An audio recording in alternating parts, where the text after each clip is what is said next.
I know what problem you are going through. I know exactly the name of the problem that you are going through. And the name is reading comprehension. क्योंकि reading comprehension बिल्कुल उस girlfriend जैसा बन गया है जो एकदम से गुस्सा हो जाती है और बताती भी नहीं है कि क्यों गुस्सा हो गई। क्योंकि रीडिंग कॉम्प्रिहेंशन में एकदम से मॉक मार्क्स कम हो गए हैं, समझ में नहीं आ रहा है क्या करना है क्या नहीं करना है, बहुत डिफिकल्टी हो रही है थोड़े से भी मार्क्स को बढ़ाने में। एंड कोई भी क्वेश्चन में किसी भी ऑप्शन को मार्क करो, आंसर हमेशा गलत ही आता है। कोई चिंता नहीं है यार, मैं हूं ना। Hey guys, I am Chia, your CLAT mentor, and today I am going to tell you the exact way you should solve your reading comprehension, ताकि आपका इतना सारा scattered mind and इतना सारा clutter सारा का सारा organize हो जाए and आप बहुत easily एक good amount of attempts कर पाओ and उसके basis पे एक बहुत अच्छी accuracy ला पाओ। Mostly मुझसे जब भी मेरे students पूछते हैं कि मैम रीडिंग कॉम्प्रिहेंशन में कितने मार्क्स आइडियल होते हैं, तो मैं हमेशा यही कहती हूं कि तुम वोकैबुलरी के जितने भी क्वेश्चंस आए हैं उन सबको हटा दो। अब जितने क्वेश्चन बनते हैं वो सारे के सारे क्वेश्चन तुम्हारे सही होने चाहिए। That is the amount of accuracy you need while comprehending anything. जब आप वोकैबुलरी के क्वेश्चंस देखते हैं तो मैं आपसे ये बिल्कुल एक्सपेक्ट नहीं करती कि आपको दुनिया में जितने भी वर्ड्स हैं इंग्लिश लैंग्वेज में वो सारे वर्ड्स आने चाहिए। विच इज वाई मैं कभी भी ये नहीं बोलती कि वोकैबुलरी में आपके मार्क्स आने चाहिए या इंग्लिश में आपके 24 में से 24 मार्क्स आने चाहिए। लेकिन आज हम उस बात का भी हल निकालेंगे, उस बात में भी क्या हम चीजों को कर सकते हैं जिससे हम वोकैबुलरी के क्वेश्चंस को भी अच्छे से कर सकें, उसके बारे में भी बात करें। जब आप रीडिंग कॉम्प्रिहेंशन की बात कर रहे हैं तो सबसे पहले ये समझना जरूरी है कि आपको कुछ रीड करके कॉम्प्रिहेंड करते आता है कि नहीं। आप ये बात कैसे समझोगे कि आप कुछ रीड कर रहे हो तो आप उसको कॉम्प्रिहेंड कर पा रहे हो कि नहीं। देयर आर ओनली 3 थिंग्स जो तुमको समझ में आ जानी चाहिए जैसे ही तुम किसी भी चीज को रीड करते हो। अगर तुमने एक स्टोरी पढ़ी, एडिटोरियल पढ़ा, साइंटिफिक रिसर्च पढ़ी, एग्जिट पोल का डेटा पढ़ा, कोई न्यूज़पेपर आर्टिकल पढ़ा या कुछ भी पढ़ा, तुम्हें एग्जैक्टली ये 3 चीजें समझ में आ गई अगर, तो तुम समझ जाओ कि तुमने रीड करके किसी चीज को कॉम्प्रिहेंड कर लिया है। Let's understand what these 3 things are. सबसे पहली चीज होती है कॉन्टेक्स्ट। कॉन्टेक्स्ट का मतलब मोस्टली लोग बोलते हैं कि बैकग्राउंड होता है, बैकग्राउंड ऑफ एनीथिंग। लेकिन तुम मुझे एक बात बताओ, अगर ये पैसेज आ जाता है कि नेपाल में कुछ प्रोटेस्ट हुए एंड उन प्रोटेस्ट में क्या हुआ, कैसे हुआ, व्हाट हैपेंड, कितने लोग इंजर्ड थे एक्सेट्रा, तो अब क्या तुम नेपाल की गवर्नमेंट के बारे में जानना चाहिए? क्या तुम्हें उसके बारे में भी पता होना चाहिए? क्या एक रीडिंग कॉम्प्रिहेंशन का क्वेश्चन तुमसे स्टैटिक जीके की क्वेश्चंस पूछने लगेगा? Obviously not. कॉन्टेक्स्ट का मतलब होता है कि कोई राइटर है या कोई ऑथर है, किसी भी चीज को लिखने से पहले उसने क्या दिमाग लगाया, उसके मन में ऐसी क्या बात थी जिस बात की वजह से उसने एक पर्टिकुलर चीज को लिखा है। जैसे एक न्यूज़पेपर आर्टिकल है फॉर एग्जाम्पल जो मोदी जी के बारे में ये बोल रहा है कि मोदी जी ने वोट चोरी की है जिसकी वजह से वो इतने सालों से जीतते आ रहे हैं एंड प्राइम मिनिस्टर बन गए हैं। तो उस इंसान के, उस राइटर के हेड में ये थॉट होगा कि अगर कोई इंसान बहुत समय से एक लीडर बन के उभर रहा है तो जरूरी नहीं है कि वो हमेशा सही तरीके से उभर के आ रहा है। दैट इज कॉन्टेक्स्ट, कि राइटर ने कुछ लिखने से पहले ऐसा क्या सोचा, ऐसा क्या अज्यूम किया जिसके बेसिस पे उसने कोई चीज को लिखा है। That is context. The second thing is crux. देखो, मैं तुम्हें अपनी एक बहुत इंपॉर्टेंट स्टोरी बताती हूँ। मेरी बहन जो है वो मुझसे 5 साल छोटी है एंड मैं जब कॉलेज में थी तब एक बहुत ही बकवास सी मूवी आई थी and that is called Kabir Singh. And मैं अपने दोस्तों के साथ पीयर प्रेशर में जाके कबीर सिंह देख के आई। मैंने अपनी बहन को ऑफर किया कि तुझे चलना है तो तू भी चल दे, मजा आएगी। लेकिन उसने बोला नहीं, पहली बात तो मुझे पढ़ना है, दूसरी बात I am not at all interested, मेरे को बिल्कुल ऐसी मूवीज पसंद नहीं है, मेरे पीछे मत पढ़ो। एंड आई सेड ओके, कोई दिक्कत नहीं है, मैं जाती हूँ, मैं अपनी मस्ती करके आऊंगी, फिर इसको चिढ़ाऊंगी। बट उल्टा हो गया, क्योंकि मैं थिएटर में गई, मैं 3 घंटे तक परेशान हुई क्योंकि वो मूवी लिटरली बकवास मूवी थी। I hated that movie, I did not like anything about that movie. फिर लेकिन जब मैं घर आती हूँ, मेरी बहन मुझसे बोलती है कैसी थी मूवी, मैंने बोला बहुत बुरी थी। वो बोलती मुझे बेसिक ऐसे ऊपर ऊपर से स्टोरी बता देना, तो मेरे को तो जाना नहीं है देखने, वैसे भी मैं बस स्टोरी जानना चाहती हूँ कि हाइप किस बारे में है। तो मैंने उसको वो 3 घंटे की मूवी सिर्फ और सिर्फ 15 मिनट में समझा दी। एंड इस 15 मिनट में मैंने एग्जैक्टली सब कुछ बताया उसको, सब कुछ, कि कबीर का कैरेक्टर कैसा है, उसकी गर्लफ्रेंड का कैरेक्टर कैसा है, उसके फ्रेंड्स का कैरेक्टर कैसा है, उसकी फैमिली कैसी है, लड़की की फैमिली कैसी है, एवरीथिंग। लेकिन ये सारी चीजें मैं 15 मिनट में उसको समझा पाई। ये कैसे समझा पाई? क्योंकि मुझे समरी कर बनाते आती है, क्योंकि मुझे ये समझ में आता है कि कोई भी चीज, कोई भी स्टोरी, कोई भी एडिटोरियल, किसी भी चीज को मैं कैसे कम शब्दों में समझा सकती हूँ। And that is what I did. लेकिन आपको ये स्किल की जरूरत नहीं है, आपको सिर्फ और सिर्फ जो 4 ऑप्शंस दिए होते हैं उनमें से एक सही ऑप्शन को मार्क करना होता है, करेक्ट। तो क्रक्स में समरी आ जाती है। मतलब आपको जब भी समझ में नहीं आ रहा है कि पैसेज से रिलेटेड कोई क्वेश्चन पूछा जा रहा है, तो वो हमेशा हमेशा क्रक्स के ऊपर होगा। अगर पैसेज के पिछले का, कि पैसेज कैसे लिखा गया, क्यों लिखा गया, क्या थीम है, क्या जॉनर है, ये सब पूछा जाता है, तो आप कॉन्टेक्स्ट की बात करते हैं। And the last thing is conclusion. मतलब जब कोई ऑथर किसी भी चीज को लिखता है, अगर वो एक रोमांटिक मूवी जैसे कबीर सिंह जैसी मूवी को भी लिख रहा है, अगर किसी राइटर ने उस स्टोरी को भी लिखा है, तो उसके दिमाग में ऐसी कोई बात होगी जो वो जनता तक या अपनी ऑडियंस तक पहुंचाना चाहता है। जैसे कि प्यार का नाम होता है थप्पड़।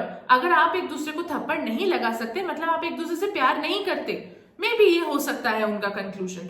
तो ये जो कंक्लूजन होता है कि ऑथर का माइंडसेट होता है, ऑथर आपको अपनी बात समझा के, अपनी दलीलें, अपने क्लेम्स देके किस कंक्लूजन तक लेके आना चाहता है, आउटकम तक लेके आना चाहता है, क्या गोल अचीव करना चाहता है, उस ऑथर का क्या पर्पस है, उसका क्या एम है। अगर आप वो समझ गए तो आप समझ गए कंक्लूजन क्या होता है। अब ऑब्वियसली आपसे इस तरीके से क्लैट में तो क्वेश्चंस पूछे नहीं जाते हैं कि भाई कंक्लूजन बता दो, भाई समरी बता दो, भाई कॉन्टेक्स्ट बता दो। आपको किस तरीके से क्वेश्चंस पूछे जाते हैं? फेर बदल करके, थोड़ा सा मोड़ तोड़ के क्वेश्चंस बताए जाते हैं, जिससे आप थोड़े से कंफ्यूज हो। अगर आप कंफ्यूज होगे तो आपको टाइम लगेगा, आपको टाइम लगेगा तो आप ऑप्शंस में देर से जा पाओगे, ऑप्शंस पे देर से जा पाओगे, वहां पे भी कंफ्यूज होगे, फिर और टाइम लगेगा एंड आपका टाइम वेस्ट होगा, तो आप मार्क्स नहीं गेन कर पाओगे एंड फिर एनएलयू नहीं जा पाओगे। एंड जो नहीं करेंगे टाइम वेस्ट वो जा पाएंगे एनएलयू। तो अगर तुम वो बनना चाहते हो जो सेकंड वाला है, मतलब जो एनएलयू जाएगा क्योंकि वो टाइम वेस्ट नहीं कर रहा है, तो सुनो बहुत अच्छे से। यहाँ पे बहुत इंपॉर्टेंटली, बहुत बेसिक तरीके से चीजों का फेरबदल किया जाता है एंड आप उस चीज को डीकोड नहीं कर पाते हैं। जब आपसे क्वेश्चन ये पूछ रहा है कि व्हाट इज द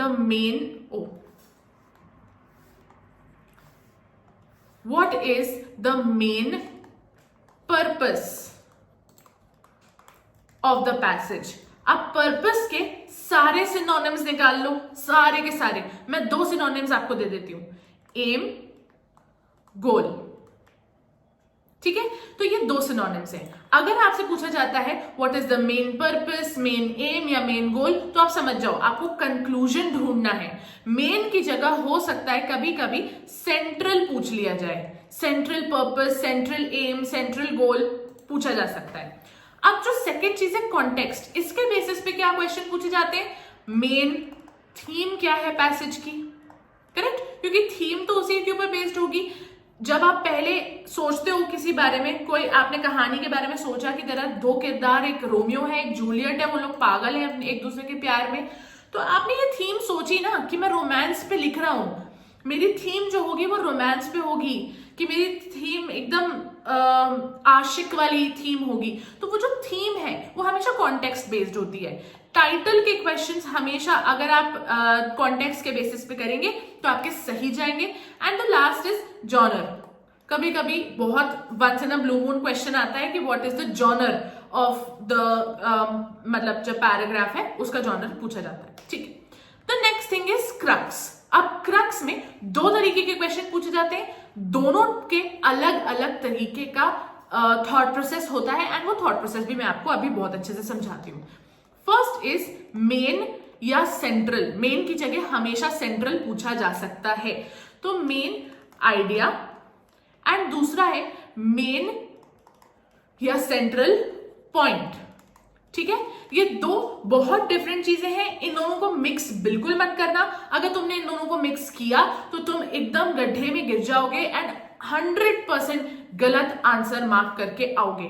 इसीलिए मैंने एक फॉर्मूला बनाया है एंड उस फॉर्मूला के बेसिस पे तुम 100% सही आंसर मार्क करके आओगे, ये मेरी गारंटी है अगर तुमने इस फॉर्मूला को याद कर लिया।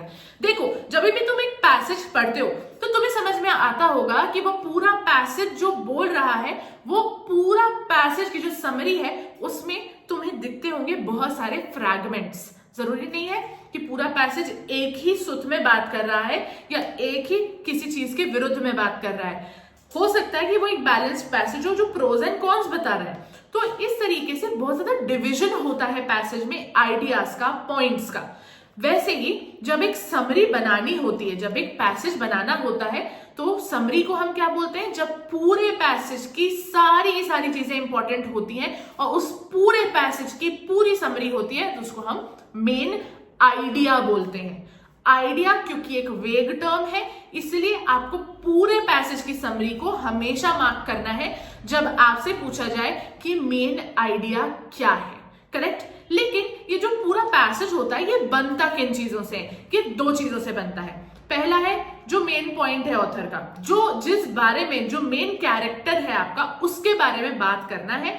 वो मेन कैरेक्टर ही सबसे ज्यादा इंपॉर्टेंट है। जैसे अगर आपने दबंग मूवी देखी है तो उसमें Chulbul Pandey is the main character. उनकी पूरी family including the heroine, including the villain का फैमिली एटसेट्रा, ये सब जो है ये इंपॉर्टेंट नहीं है। मेन पॉइंट क्या है कि Chulbul Pandey is a very good police वाला, even though he takes so much of money from people, मतलब बहुत ज्यादा घूस लेता है, बहुत ज्यादा करप्ट है, लेकिन वो जो करप्शन वाला पैसा है उसको हमेशा अच्छी चीजों के लिए यूज करता है। अनाथ बच्चों में दे देता है, वृद्धों में दे देता है। तो ये थॉट प्रोसेस है। रॉबिन हुड बोला गया है उस मूवी में उनको। तो ये मेन पॉइंट होता है। आपका जो मेन कैरेक्टर है उसको आपको कैसे बिल्ड करना है, वो आपका मेन पॉइंट है। वहीं जो बाकी के सारी चीजें हैं वो सपोर्टिंग आइडिया है। अब आप बोलोगे मैम जो आपने एग्जाम्पल दिया उसमें तो आपने बहुत कन्वीनियंटली हमको चुलबुल पांडे की स्टोरी सुना दी, लेकिन पैसेज में ऐसा थोड़ी होता है। तो हम ये कैसे समझेंगे कि मेन पॉइंट और सपोर्टिंग आइडिया कैसे अलग अलग है? यहाँ पे एक बहुत इंपॉर्टेंट चीज आ गई है जो मैं गला फाड़ फाड़ के साल भर से बोल रही हूं तुम लोगों से समझने को, जानने को, when you are reading, and that is transitional words and phrases. अगर आप ट्रांजिशनल वर्ड्स एंड फ्रेजेस जानते हैं तो आपको ये 100% समझ में आ जाएगा कि कौन सा ट्रांजिशनल वर्ड या फ्रेज आपको सपोर्टिंग आइडिया की तरफ लेके जा रहा है एंड कौन सा ट्रांजिशनल वर्ड या फ्रेज आपको एक मेन पॉइंट की तरफ लेके जा रहा है। जैसे कुछ वर्ड्स होते हैं जैसे बट, येट, ये दोनों ही वर्ड्स बहुत ही ज्यादा इंपॉर्टेंट होते हैं एंड ये पूरे ही पैसेज का रुख चेंज कर देते हैं। मतलब passage for example Rahul Gandhi की तारीफ करते आ रहा है एंड देन एक बट आ गया, मतलब राहुल गांधी की कुछ ना कुछ एक खामी होगी जो पैसेज बताने वाला है। तो बट, येट, ऐसे ट्रांजिशनल वर्ड्स बहुत ज्यादा इंपॉर्टेंट होते हैं एंड चेंज को दिखाते हैं, which is also very very important, ताकि आप main point and main idea के फ्लो को भी समझ सकें। लेकिन सपोर्टिंग आइडिया कैसे बनता है? जैसे मोर ओवर वर्ड से बनता है, इन एडिशन टू वर्ड से बनता है। इन सब वर्ड्स को यूज करके आप क्या करते हो कि आपने एक मेन पॉइंट बोला एंड उसके बाद एक सब पॉइंट बोल रहे हो जो आपके मेन पॉइंट को सिर्फ थोड़ा सा सपोर्ट देता है एंड वो जो सपोर्ट वाला पॉइंट होता है उसको आप हमेशा मार्क करते हो 1.1। फिर उसके बाद दूसरा पॉइंट आता है तो 1.2, 1.3, 1.4 एंड सो ऑन। तो जो ये मेन पॉइंट है, जब इसको कोई बात सपोर्ट करने के लिए सिर्फ रखी जाती है, चाहे वो एग्जाम्पल हो, इलस्ट्रेशन हो, डेटा हो, एनालिसिस हो, फैक्ट हो, कुछ भी हो, अगर कोई सपोर्ट करने के लिए मेन पॉइंट को रखा गया है तो वो ऑब्वियस सी बात है कि वो एक सपोर्टिंग आइडिया है। अब ये फॉर्मूला जो है इसके बारे में मैं आपको कुछ थोड़ा बहुत समझाना चाहूंगी। ये फॉर्मूला एकदम परफेक्ट फॉर्मूला है, मैं आपको ये चीज प्रूव कर सकती हूँ। Now listen to me. मैंने आपको बता दिया कि मेन आइडिया क्या होता है, जब आप main point and supporting ideas सबको मिला के एक परफेक्ट समरी ढूंढते हो। वहीं जब आप मेन पॉइंट ढूंढना चाहते हो तो वो आप कैसे ढूंढोगे? अगर आप मेन आइडिया में से सारे सपोर्टिंग आइडियाज को माइनस कर दोगे तो आपका मेन पॉइंट निकल आएगा।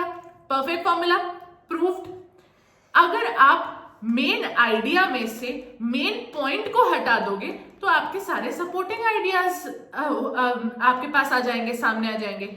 एकदम परफेक्ट फॉर्मूला है, you have to follow this, क्योंकि ये बहुत ज्यादा काम आता है। हो सकता है आपको ये क्वेश्चन आए, which of the following options is the author most likely to agree with. जब most likely to agree with वाले क्वेश्चन या डिसअग्री विथ वाले क्वेश्चन आते हैं तो आपको पता है कि आपको मेन आइडिया, क्रक्स, समरी, इन तीनों मतलब तीनों चीजें सेम ही है ना, तो इन तीनों को समझना पड़ेगा एंड तभी आप समझ सकते हो कि ऑथर का थॉट प्रोसेस किसी चीज को लेके कैसा है। अगर आपको ये समझ में आ गया कि आप किस तरीके के क्वेश्चन को किस सेगमेंट में डालेंगे out of the 3 context, crux and conclusion, तो आपके लिए एक्सट्रीमली इजी हो जाएगा एवरीथिंग। नाउ हियर मैंने आपको सारा बेसिक्स पढ़ा दिया है, अब आपको उनको कैटेगराइज करके कैसे पढ़ना है, it is all on you.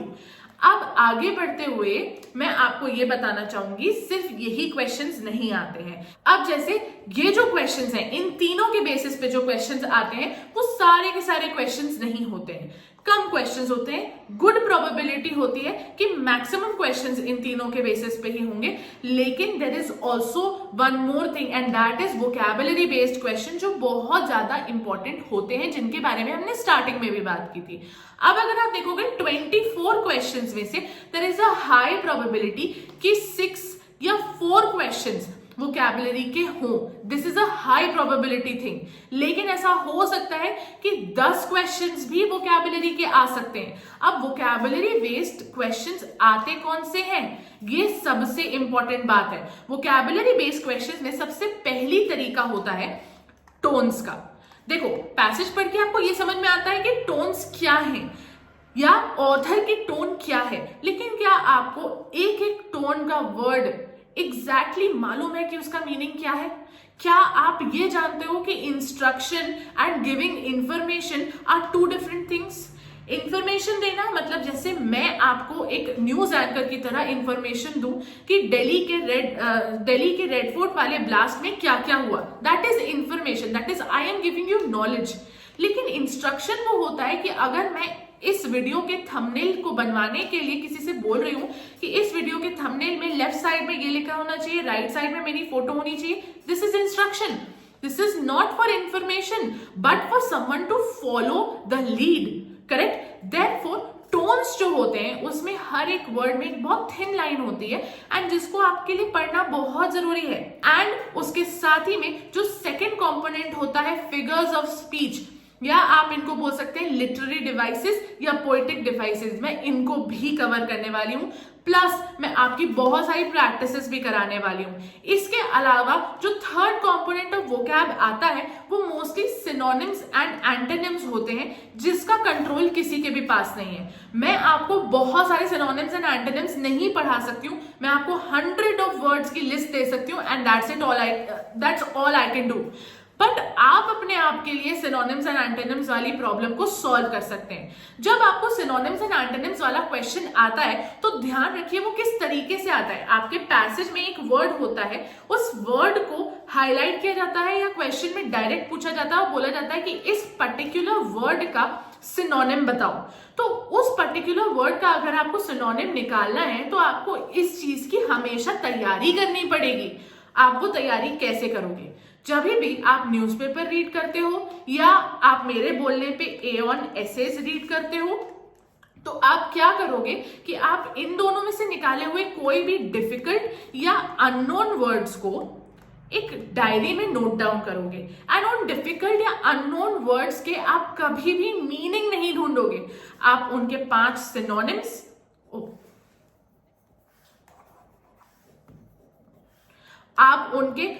Synonyms and 5 antonyms ढूंढोगे एंड दैट्स इट। अगर आपने 5 सिनोनिम्स एंड 5 एंटोनिम्स ढूंढ लिए तो ये 1 डिफिकल्ट या अननोन वर्ड्स के बेसिस पे आपने 10 और वर्ड्स को अपनी वोकैब में ऐड कर लिया। लेकिन अगर आपने इसका मीनिंग देखा एंड आप आगे बढ़ गए एंड आपने समझ लिया कि आप जो पढ़ रहे थे आप उसमें क्यों फंस गए थे, it is not going to make a lot of difference. जब आप 5 सिनोनिम्स एंड 5 एंटोनिम्स निकालोगे तो ऑब्वियस सी बात है आपको उसका मीनिंग भी बहुत इजीली समझ में आ जाएगा।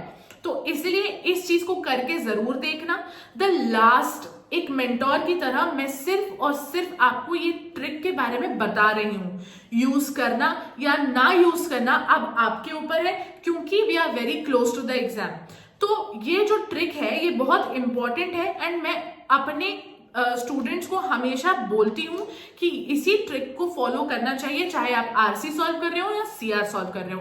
And that is the QPO method. मतलब पहले आप क्वेश्चन पढ़ के डिकोड करके रख लो, then you go to the passage and passage को सिर्फ इसलिए पढ़ो क्योंकि आपको क्वेश्चन के आंसर्स ढूंढने हैं, ना कि इसलिए कि पैसेज में आपको जो नॉलेज दी गई है उसको आप एज एन इंफॉर्मेशन रिटेन कर सको।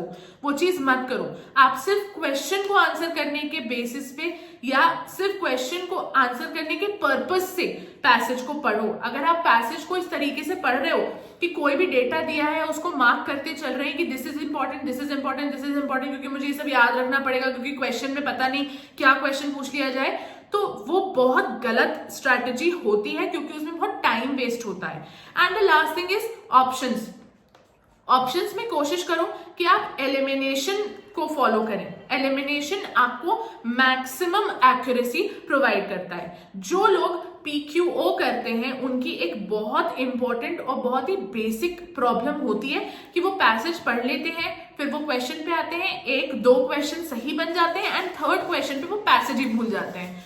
फिर से पैसेज को रिविजिट करना पड़ता है, फिर से इतना टाइम वेस्ट करना पड़ता है, इतना सारा टाइम इन्वेस्ट करना पड़ता है ताकि उस पैसेज को पढ़ के वो उस क्वेश्चन को सॉल्व कर पाए एंड ऑप्शन पे जाके फिर से चलो बाय मिस्टेक अगर आप कंफ्यूज हो गए तो फिर से आप पैसेज पढ़ोगे एंड आपने सिर्फ रीडिंग कॉम्प्रिहेंशन को ही सॉल्व करने में 30 मिनट से ज्यादा लगा दिए। एंड अब अगर by mistake legal, CR, GK कुछ भी डिफिकल्ट आ गया, मैथ्स डिफिकल्ट आ गया या लास्ट ईयर की तरह एनालिटिकल रीजनिंग के क्वेश्चन आ गए तो आपके पास टाइम ही नहीं बचेगा। तो इसलिए इंग्लिश में अटेम्प्ट एंड एक्यूरेसी का रेशियो बनाइए एंड टाइमली खत्म करने की कोशिश करिए। QPO मेथड को सिर्फ ट्राई करके देखना, नहीं समझ में आता है, नहीं बनता है तो कोई प्रॉब्लम नहीं है। आप GRWM फॉर RC ज्वाइन कर सकते हो, वहां पे हम QPO मेथड को बार बार ट्राई करेंगे। हो सकता है कि आप भी उस चीज में पॉलिश हो जाओ। I'll see you next time. Until then, go to the link in description and meet me in my class. Bye bye.